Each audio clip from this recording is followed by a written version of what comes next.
Hola chicos, espero se encuentren muy bien. Bueno, el día de hoy les voy a enseñar lo que es los sonidos de la naturaleza.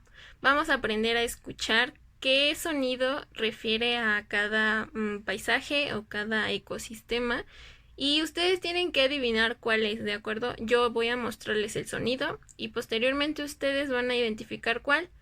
Después van a saber la respuesta de cuál era del que estábamos hablando. Espero que se diviertan viendo este video y bueno, al finalizar este video lo que tienen que hacer es dibujar cada ecosistema en su cuaderno de rayas chico y escribir el nombre.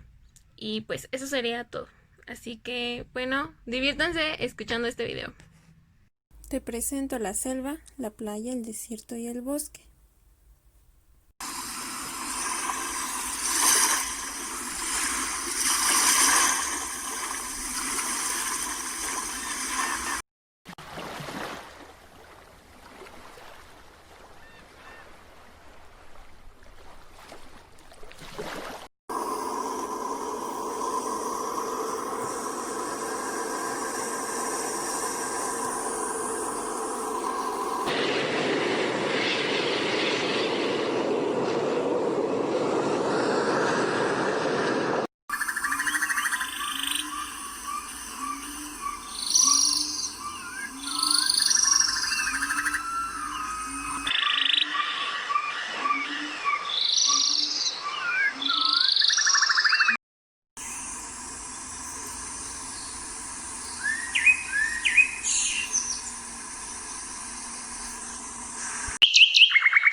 Muy bien, espero que hayas adivinado los sonidos o identificado cada uno de ellos. Espero te hayas divertido.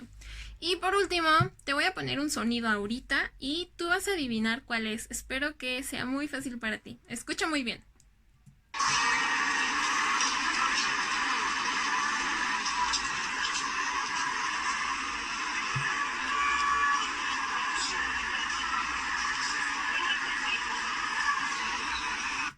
¿A qué te sonó ese ruido? ¿Puedes saber qué es? Bueno, pues puedes escribirlo en tu cuaderno y dime qué fue lo que escuchaste ahorita. Espero que hayas escuchado con mucha atención.